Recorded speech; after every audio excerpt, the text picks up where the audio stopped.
Hello everybody and welcome back. It is Michael from Hallowed Thrills back with another video, and today we are doing our haunt season wrap up for the Hallowed Haunt Tour 2023. It has been an amazing haunt season. I applaud all of you for sticking with me through it. It has been awesome. We've done things from down here in Florida. We've done things on the East Coast, West Coast. We've done things all over the place this year, and I am super happy to give you guys our final rundown of this year's haunt season. But before we get anything, please make sure you're subscribing to the bell notifications turned on to get notified whenever I post a video, and also make sure you're following both Instagram and Twitter. The links are down in the description below. But let's head into our haunt season awards for this year. So we are going to start off our haunt season awards for our most improved event first. So this is our most improved event. This is an event I have been to previously that I had a very bad experience with, that now this year I've had an amazing experience, and that was Hallowed Tampa.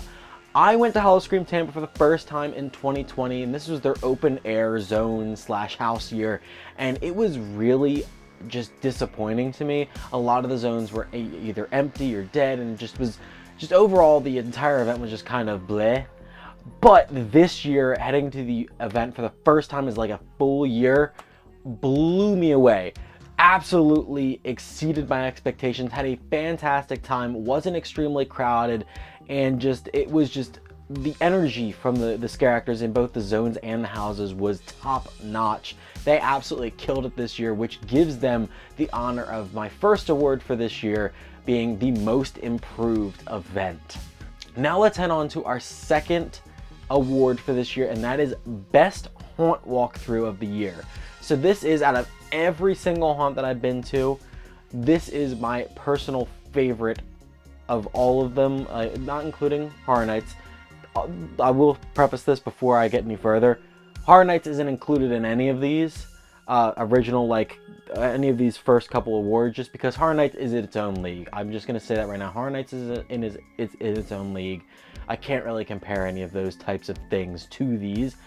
But the best haunt walkthrough of this year, it overall was D.H. Bagham's Circus of Fear at Hallowed Tampa. This brand new haunt this year was top notch. They absolutely killed it in both theming, a differentiation of scares, costuming, characters, just everything about this house down to the last minute detail was top notch. They absolutely killed it with this idea this year, and I absolutely loved it. I did so many walkthroughs of it. It was personally my favorite of the event, and like I said, my favorite overall this year of every single haunt that I've done, minus Halloween Horror Nights. Now let's talk about our best midway for this year. So these are the haunts, you know, every time you go to a haunt, you have that midway in the middle that has like food, drinks, merchandise, other kind of things to do other than the actual haunt walkthroughs. Now, my personal favorite midway for this year brings it right here. Fear Reach Scream Park was my personal favorite midway for this year's haunt season. They had an amazing midway of games that helped benefit local area, like schools. They had really good food. They had awesome drinks. They had a band that was playing there every single night that they were open. They had just different games that you could play as well, like the ring toss game and cornhole, and just a bunch of other stuff. Just overall, that midway was really, really well done, and just a fun overall vibe to kind of help you relax before you go and get scared. Now let's move on to the most disappointing attraction of this year. So this is one that it's a new attraction for a haunt, and it just did not meet my expectations. And it's probably not going to come as a surprise to people who have watched the haunt season this year for my channel, and that is Legends of Halloween Hayride at Sir Henry's Haunted Trail. Now, I am a person who has grown up with hayrides. I have been on many hayrides, both Field of Screams, Reaper's Revenge, Valley of Fear, all of these top-notch haunted hayrides that I've just grown up going to. So I had extremely high expectations and extremely high, like, just what I was hoping out of it and just kind of what I was expecting out of it. And this just did not live up to the hype. It didn't live up to what it should have been for a haunted hayride. I know places that have that are better than it. I know just overall, this hayride was just not great and was not at all worth the money, in my opinion. I really hope that over the next couple of years they kind of build on what they've made in this first year for that haunted hayride, and that in the future it can really be worth that money. But just for me this year, it was the most disappointing attraction at a haunt this year. Now we move on to my most surprising event this year. This was a haunt that I went into not expecting much, not really knowing much about it, and ended up having probably one of my favorite times, like my best nights at a haunt all season. And that was Pemberton Haunters. Pemberton Haunters, you guys absolutely killed it with Hillbilly Mayhem this year. I was blown away by this backyard haunt. They did a fantastic job. The scare actors killed it. The theming was amazing, and just the amount of detail that went into this haunt, and it was only done by a couple people. Like, that is outstanding, the amount of work that went into this and how well it developed. And this was a top quality haunt that was 100% free. They just asked for donations, which was amazing. I absolutely loved that haunt, and it blew me out of the water. Absolutely the surprise of the year for me. This was a very hard decision between Fear Reach Scream Park and Pemberton Haunters, but I 100% had to give it to them because, wow, they did a fantastic job, and I cannot wait to see what they do in the future, because I know they have big plans, and I hope that they end up being realized and that they can expand their offerings, because they did an amazing job this year. Let's move on to my haunt of the year. Now, I will say, I do want to say an honorable mention for this before I announce the actual winner for haunt of the year. And my honorable mention for this year is right here on the shirt. I had to rep the shirt for this year, for this video, just because I really enjoyed Fear Reach Scream Park this year. I loved the event. The scare actors had high energy. The overall storytelling through all of the mazes, minus Chainsaw Chase, because that was just kind of just solely about scaring the hell out of you. But just storytelling in both Grimoire Manor and Bloodline Barn was amazing, and the scare actors really gave it their all through all the run-throughs that I had the night that I was there. Honestly, I am super excited to see how much that event grows over the coming years. They have a ton of space for expansion, and I am really excited to see where they go next with that event, because it was amazing in just their first year. Hands down, a runner-up for Haunt of the Year. But I have to give Haunt of the Year to Not Scary Farm. Their 50th anniversary over in Buena Park, California. You really can't not give the Haunt of the Year to them. Like, their 3 new houses this year were top-notch. Room 13 was great. Chilling Chambers were great. My personal favorite, Cinema Slasher, was amazing. Their event was awesome. I love going to their event every single year.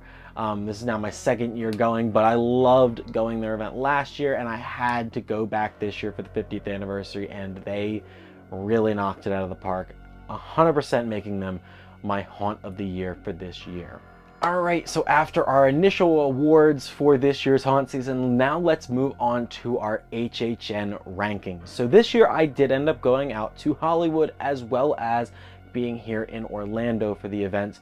So we're going to start off our HHN rankings by just going through the houses and terror tram for HHN in Hollywood. So this is going to be 9 through 1.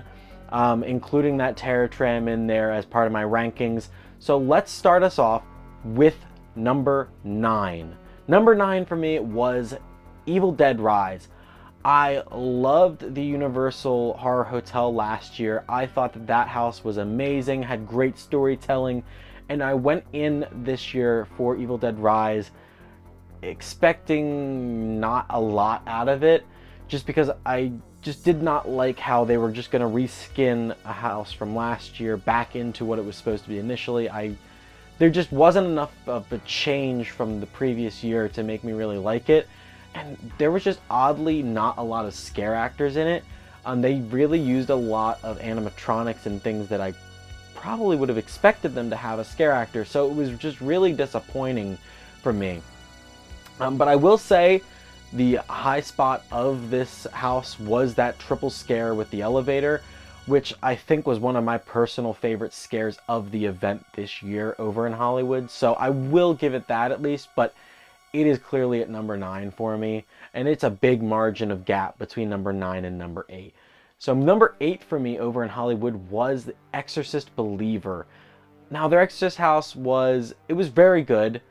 There was one spot that it was probably one of my favorite rooms of both HHNs, and that was their Lex Jet rooms that they had, where it was kind of a big hallway and you had 2 walls on either side, and you could see when the backlight came up that there was one of the girls from The Exorcist on that side, and then if you looked ahead of you, they had another big room that was just for both their hospital rooms. It was just really, really well done, and in my personal opinion, better than how we did it over in Orlando. So that part of the house was top notch, but the rest of it, they just had really long hallways of just red, and they replaced the black walls with the red walls. Let's just leave it at that. And that's why this is at number 8 for me. Just not a lot of theming, and kind of really just disappointing. But number 7 for me over in Hollywood is Universal Monsters Unmasked. There were high points in this house. There really were. Don't get me wrong. This house was awesome, but black walls in this house killed it for me. They had a lot of just separation between scenes that were just filled with black walls of just nothing. The soundtrack by Slash was great as always. I loved the inclusion of the Red Death Phantom in this house compared to Orlando's. So I do have to give it a leg up on that, but overall, some of the scenes were a little bit lackluster. I do like how their scenes were a little bit wider open, but overall, the house just kind of left me wanting more, and left me kind of just being like, okay, is that it? Where's everything else? That's kind of how I felt with that one, which is why it ended up at number 7 for me. Number 6 over in Hollywood is Stranger Things 4. Now, I personally thought that Hollywood Stranger Things was way better than ours. I loved the inclusion of a big Creole house facade that they had in there. I thought that was really well done. A couple of scare actors that were in theirs that weren't in ours, really well done. I will say they didn't have the Eddie Master of Puppets scene, but I'm gonna be honest, I went through this house a couple times and I didn't really miss it. I went through and was like, okay, it wasn't there, but at the same time, I mean, it didn't really change the fact that the house was better than Orlando's. I mean, it just really, that Creole house really drove it home, and there was a couple scenes that kind of allowed the house to flow a little bit better than Orlando's, which is why this one ends up at number 6. Still not a great house, but way better than Orlando's. Now, at number 5, we have the Terror Tram with Larry Larva. I thought this was really good. I honestly enjoyed kind of the bugs trying to kill humans type of thing, trying to exterminate the humans. I thought that was a great storyline. The costumes were pretty cheesy. Larry Larva was awesome. But just overall, I can't really put a Terror Tram too high because there's just a lot of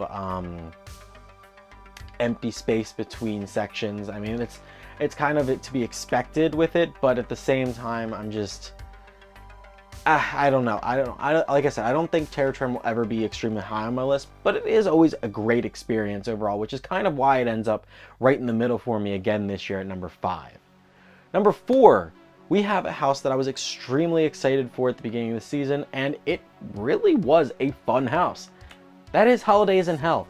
I was excited to finally go through this house when I went this year, and it lived up to my expectation. It literally was what I wanted out of this house. It was fun. It really highlighted the holidays. The costumes were fantastic. Satan Claus, the turkey, the Uncle Sam was amazing. The Easter Bunny, amazing. All the costumes, so well done. Many highlights throughout this house. I had such a good experience going through this house. I love this house. I really wish that Orlando would get something similar to this. I think it would be a hit with a lot of people. I just really thought this was a fun, scary house. It was really an enjoyable time every time I went through it. But let's move it on to number 3. And this was one that I had high up on my hype list that I was questioning after going through this version of the house over in Orlando, but it knocked it out of the park over in Hollywood, and that is Chucky.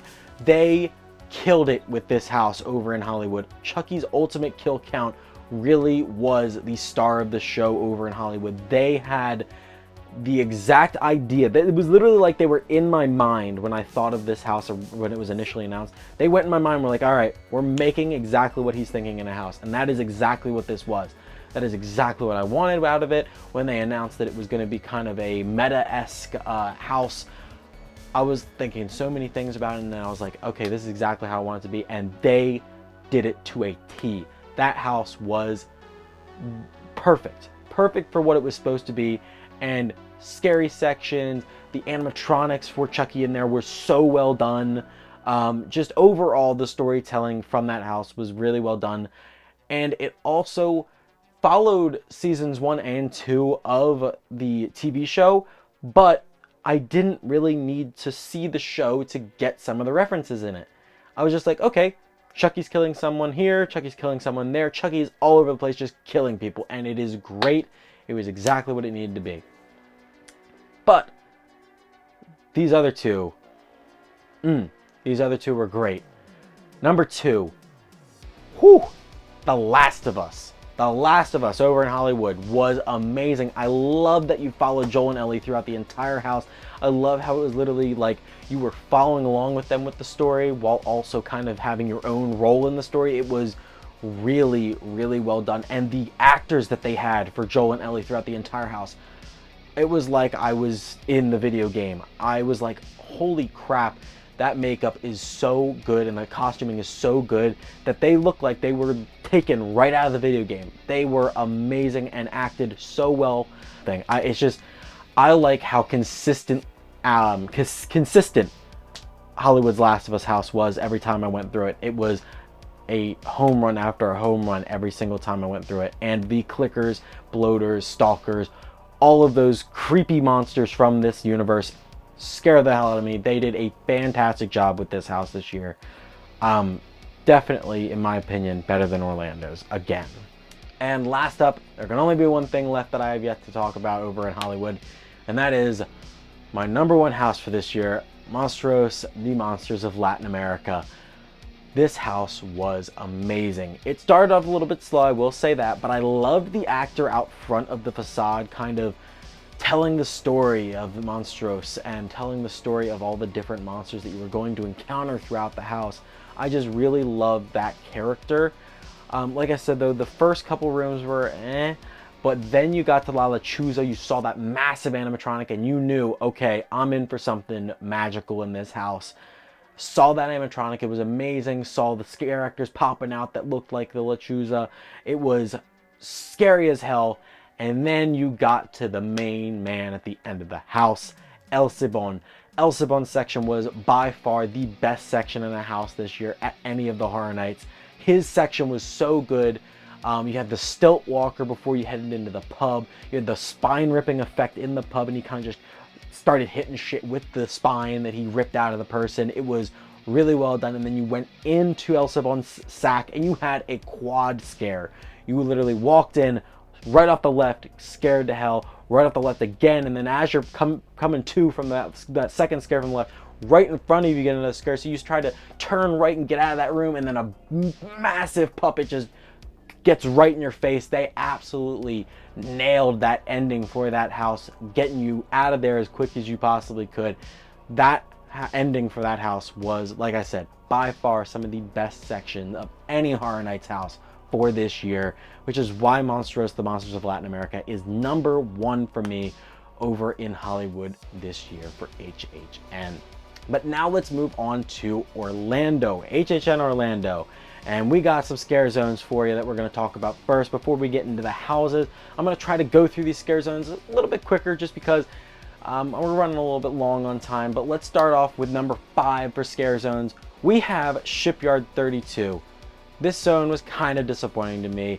Super crowded every time I went through it. The scare actors did the best they could. The costumes were really cool, but the story of the zone kind of just got lost in translation, I thought. I just felt that there was just a lot of unutilized space in there that was just filled with props that could have been worked with the scare actors, but it just never got done, or at least not that I noticed, because it was just always crowded in that zone and just I never could really enjoy it. Let's move on to number 4 though, and I really kind of juggled between 3 and 4 whether I wanted to put this there or that there. I ended up putting this one there. That is Dr. Oddfell's Collection of Horrors, the one all the way at the front. And the only reason I put this at 4 rather than 3 is just because of the big scaffolding in the front with the big Horror Nights sign.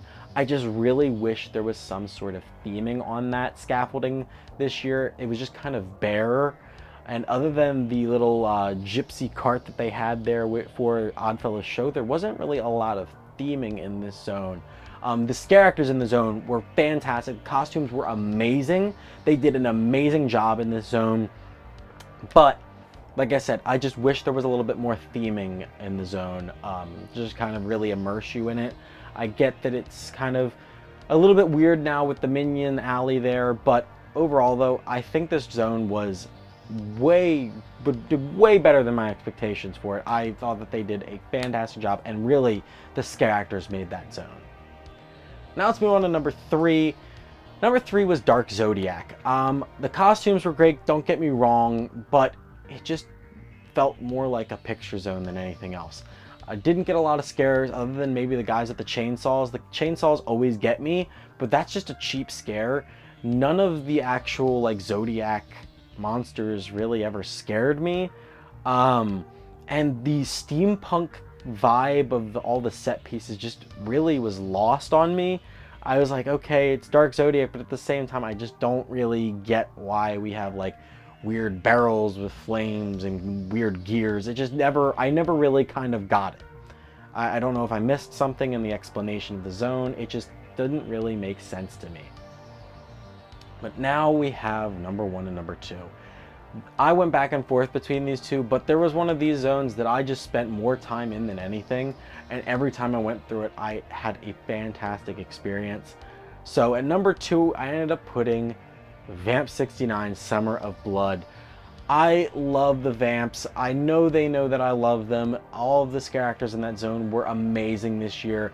Just an amazing vibe overall, but I think it's the main issue for me is that I just don't really like 60s music. I mean, it's good and all, but the magic of Vamp 85 for me was I love 80s music. 80s rock, 80s pop, all that 80s music is ingrained in my soul.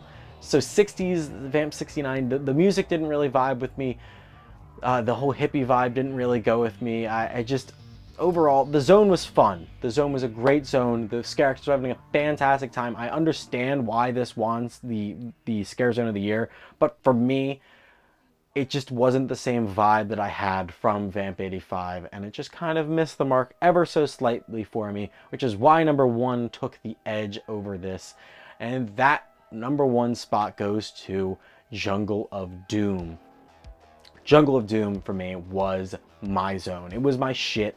I loved watching the little Oddfellow show. I loved the fact that the bat's eyes in the trees changed green every time that show happened, and they stayed green for a little bit. I love the costuming for all the scare actors. They were kind of weird little creatures that kind of went with different animals. So you had like a cheetah, you had a snake, you had a whole bunch of different animals in there that were just really well done. My personal favorite scare actor, though, in that zone had to be the Praying Mantis Stiltwalker.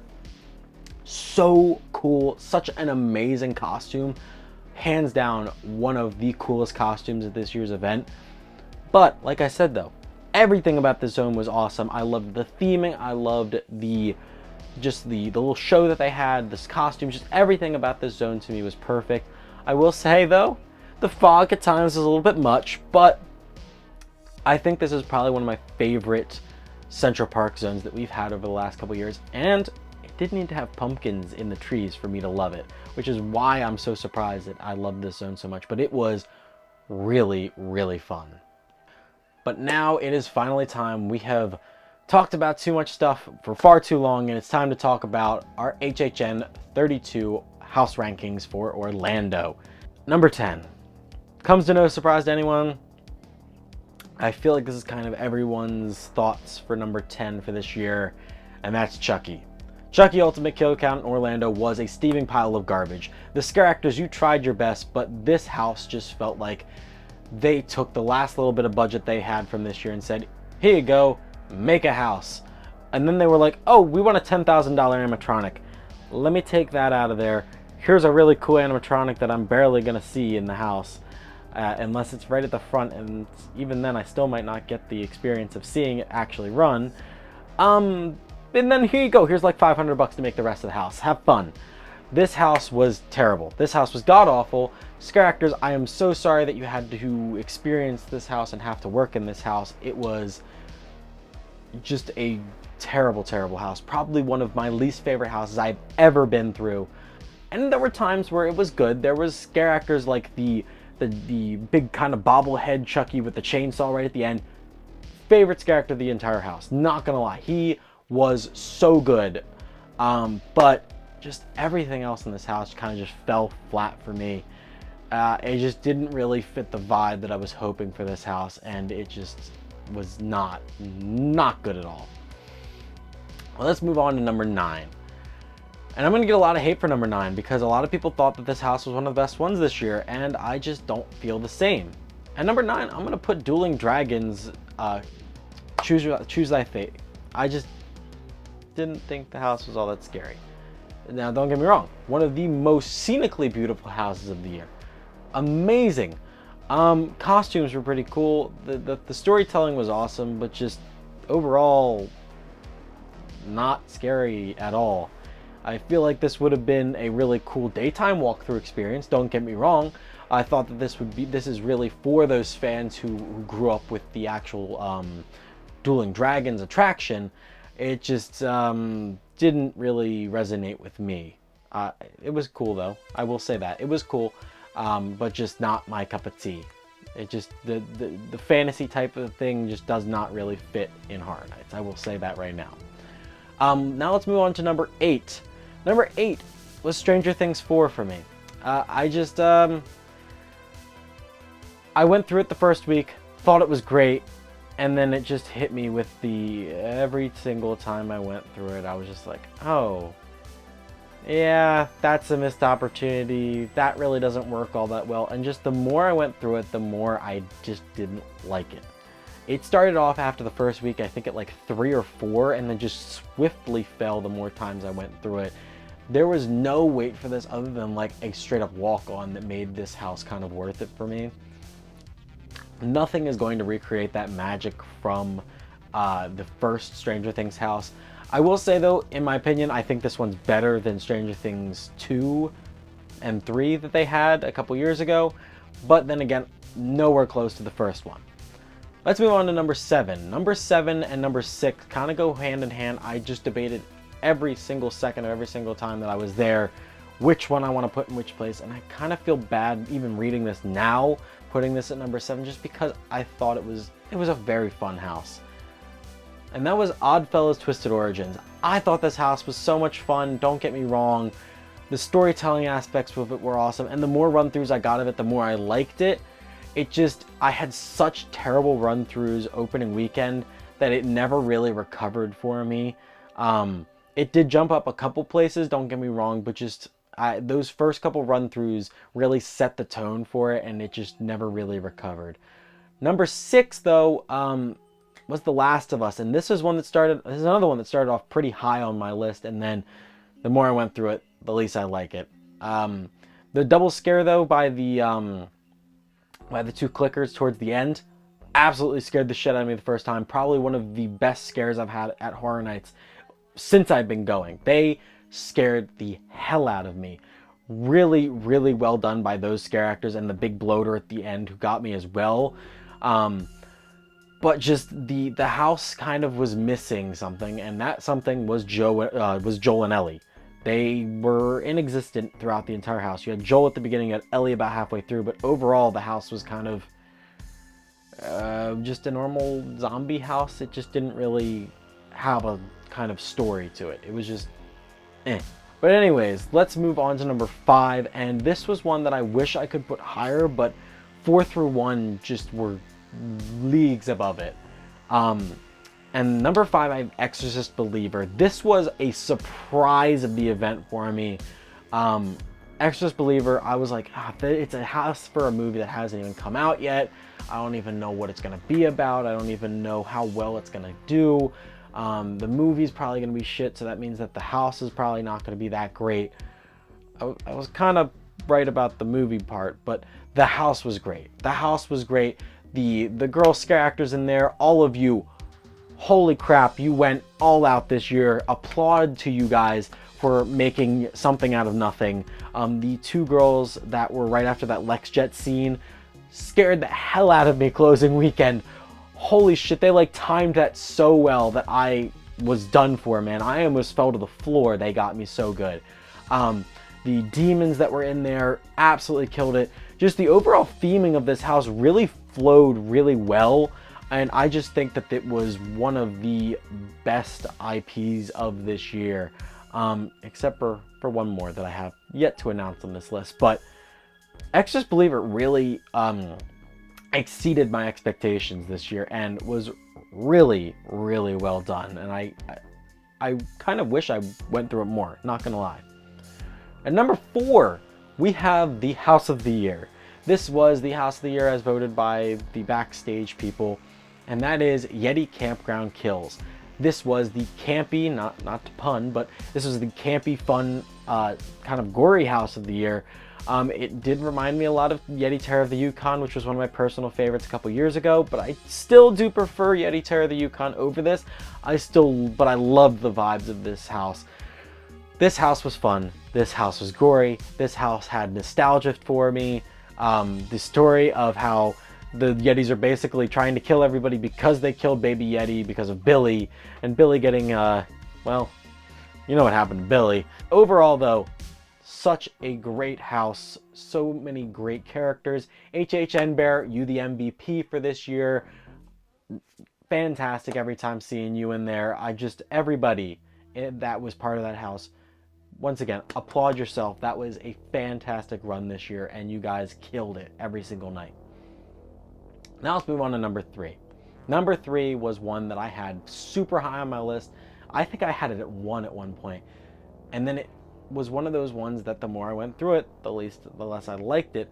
But overall, though, I still thought it was a fantastic house with amazing set design. And number 3 goes to Blood Moon Dark Offering. This house, the first opening weekend I went through it, I was like, this is my home. This is the house that I'm going to love from now until the end of time. I still feel somewhat of that way, but the scare factor just was not there for me. Now, like I said earlier in this video, where with Oddfellows Twisted Origins, where I had terrible run-throughs of that, but it still kind of clawed its way back a little bit. This is one where I had great run-throughs opening weekend and kind of subpar run-throughs the rest of the event, which really hurt itself in the end. Overall, though, the house was still beautiful, and the storytelling in this house was fantastic. It could have been scary, and the costumes could have been a little bit better, and just the lines and everything. There was just a couple missed things in here or there that kind of just killed it a little bit for me. But overall, the house was so much fun every single time I went through it, and just being able to quote the lines that were in there was so much fun. Like, "They killed mommy and daddy," one of my favorite lines for this year. But let's move on to number 2. Number 2. Holy crap. I'm going to eat my words. I'm going to eat my words. This was a house that I thought had no chance of being good this year. I wanted them to prove me wrong, and they absolutely did. Number 2 for this year, I have Darkest Deal. Pine Straw Spruce, all of the demons that were in this house, every single character in this house. Fantastic. Fantastic storytelling, theming, costumes, everything about this house was perfect. So much perfectness of this house. I loved going through this house every single time. This was my most ran through house of this year. Fantastic house. Not a bad run through of this house the entire event. They did such a good job. There were 3 of my favorite characters for this year were in this house. Number 1, the trumpet guy, the one that went ba-da! One of my favorite characters of this year. Love the guy.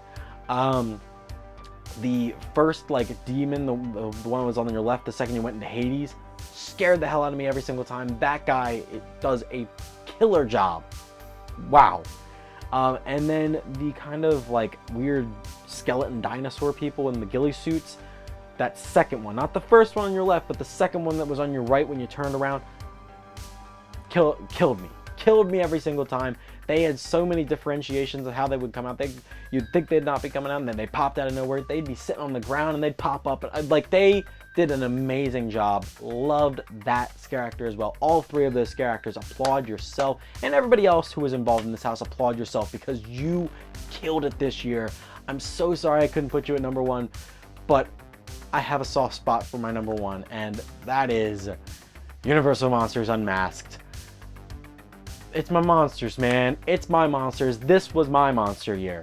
Everyone had their years in the past. You had your Mummy, you had your Wolfman, you had your Frankenstein, you had your Bride of Frankenstein. Ugh.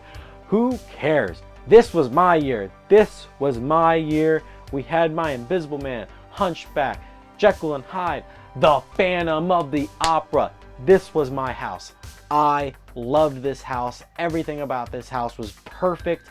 The Phantom sections were awesome. The Jekyll and Hyde sections were awesome. The Cathedral 4 Hunchback was awesome. The conversion scare at the end was awesome. Invisible Man, you killed it as well. You made something out of nothing with your very tiny room that I'm so sorry that they gave you that. But overall, this house is amazing, and my final run through of this year's event was Universal Monsters Unmasked, and had an amazing experience, kind of giving hands to all the characters, applauding all of them as we were going through, cheering all of them. Getting a fist bump from the Invisible Man was a peak section of this year's haunt season for me.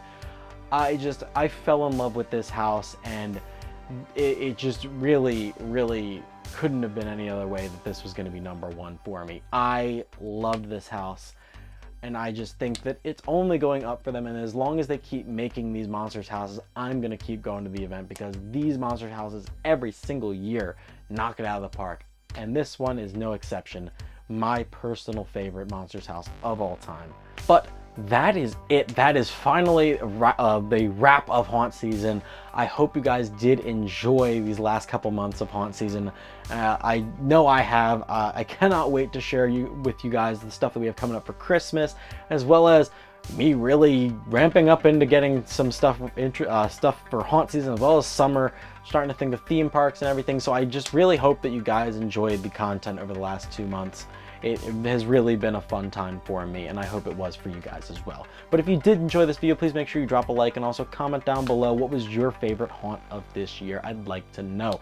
But as always, I'm Michael from Hallowed Thrills, giving you the all clear, and all clear means you're out of here. See you guys next time.